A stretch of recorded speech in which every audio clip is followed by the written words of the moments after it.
Good morning, X Barnes, Leslie, and Jimmy, live from the Ritz-Carlton Buckhead. Mr. Bill Paxton is here. It's great to be on your guys' show. Swallow that candy. Bill, good. Chewing a lifesaver here. He can crunch if he wants to. Did you bring enough for everyone? These Ritz-Carlton I did, candies. as a matter of fact. Try one of these, Okay. Big Daddy. You'll love Hey, wait a this. second. The chocolate Very nice. candy stick. Oh my gosh. It'll give you. I'm on a nice rush combined with Diet Coke right Hey. now. Suck on them. What do you do there? I think you just chew them. Oh, Actually, I the just lemon thing happened. I just read a thing that. What's the story when you were doing Titanic? There was somebody put angel dust in the clam chowder one day, and everybody had to be rushed to the hospital. Is that true? Is that true? Yes, that is absolutely. What was the deal They there? put I'm here What to in the tell what? you it's true. What was the story? I saw the pink elephants too. Oh, did you? Angel dust and the what? Angel dust in Well, the what's- chowder. It wasn't What was the actually an story? iceberg that sank the Titanic. It was the some angel dust. spiked chowder Right. that made the guy go off course, and then that's what happened. But nobody really knows that. But what was the story there?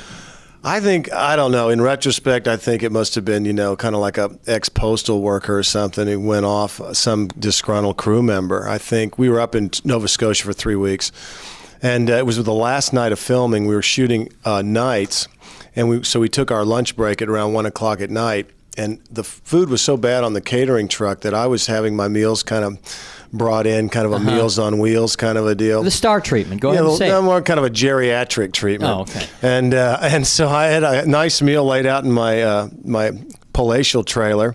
Actually, it was really low rent up there, but I'm not casting any aspersions. But what happened was I was talking to Jim Cameron, who's an old friend of mine, and we were having a kind of a cool conversation. I knew I was going to be taking off the next day.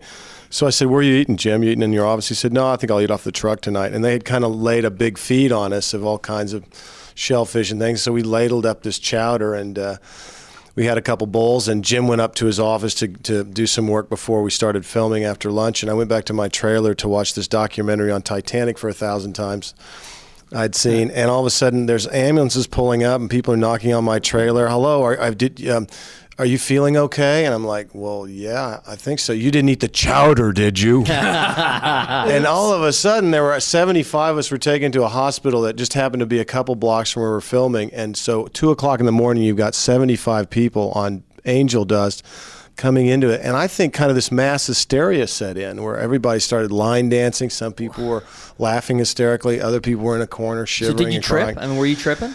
Yeah, I didn't really get off like I was hoping to, but they were taking each person in, and I thought they were gonna, I figured, well, when they figure out what, the other 60 people have, they can come tell me. And I thought, I can't stay. It was just too insane. So They should have rolled some cameras. Get some quality you know what? Yeah. That would have been some good B-roll, huh? The ship's going down and people are getting loopy. Yeah, exactly. Well, you clearly did drugs when you were younger. Clearly? I mean, we've all heard. Clearly. Well, wait, How clear is that? Well, we've Forehead. heard That's fish nice. heads. I never inhaled. Well, no, we've wait a heard second. fish heads. So come on, nobody writes fish heads stone sober. Fish heads, roly-poly fish heads, eat them up, yum.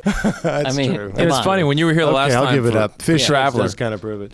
you had done Titanic already, and they were still filming the boat scenes and the ship scenes and stuff, and you were just kind of, yeah, this little movie, Titanic, it'll do all right. It was so funny to look back at that now and go, man, this guy was in the biggest movie ever. I guess it doesn't really register with me because I was great to be a part of it, but my contribution was such that I've never really kind of, hey, I was in Titanic. Right. I don't really do that. I mean, it was different in the sense that the beginning and the end was so different than the middle of the movie. It was a cool way to bring a contemporary audience back to that story.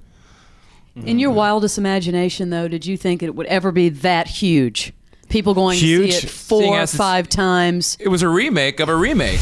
I mean, it's been done so many times before. I thought it would be big. I thought when you put Jim Cameron, who's one of the great directors working today, with this classic story, and I've known Jim forever, and he had told me about how he was going to put this thing together. I mean, you've never seen a production like this.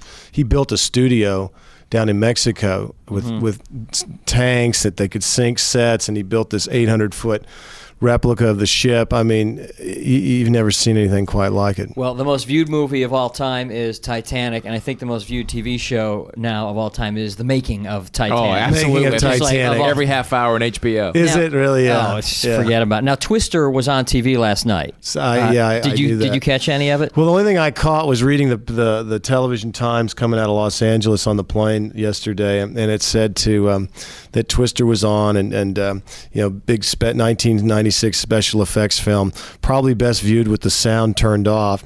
Nice. Yeah, nice. They always got to give you one in the ribs when you're not looking. Oh, ouch, Yeah, that there you hurt. go. Hey. We're talking with Bill But Paxton. I got a kick out of that. Yeah. How did you get found in your whole acting? The whole what kicked it for you? What was the one thing where they found you? They don't really find you in Hollywood. You've got to find You're them. coming. You got to Where find was it? them. I've had a lot of movies that have kind of moved me to the next level on the garbage heap. I guess the first role that I had was a minor supporting role in a movie called The Lords of Discipline, which led me to an A-list agent. Right. And then you were a bad guy in that, weren't yeah, you? I You was were like the kinda- hard ass kind of. I was kind of the lieutenant of the Yeah. real hard-ass guy in there. I loved to kind of, break knobs and haze. Well, you've got plebes, that stuff real like that. Aryan look about Do you. I? That kind of with the short. I can Hey, see wait with a the second. short haircut. Hey, wait a second. I mean that in a good way. I don't see that at all. But, Really? I can play those kind of characters. I think Yeah. I might have a little more of an Anglo kind of Protestant look about me. I don't think no, there's no, in my gene pool, I don't think Aryan is a word that comes Well, you into have it. to understand that to a Jewish guy, everybody waspy Oh, is yeah, Aryan. yeah. So I come from a Okay, bad. all right, You're definitely one of the most consistent Yeah. workers in Hollywood, though. I mean, they find something for you. I mean, every studio, there's always a Bill Paxton movie right down the line.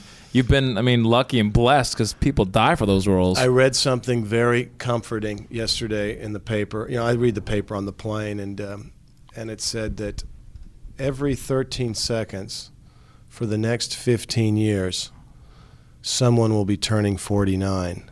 Huh. In other words, the boomers have all come of age. Wow. And I'm glad of that in light of this whole kind of youth thing that's been happening where they don't want to put anybody over 30 on the cover of a magazine. I mean, it's kind of it's a cycle that happens. Every few years they want everybody who's 21. Well, that scares people like me because I'm not 21 anymore. So, it's comforting to know that that my demographic group will be strong in terms sticking of with you. representation. More of this interview you don't want to miss is back in minutes on the best of the morning X 99X.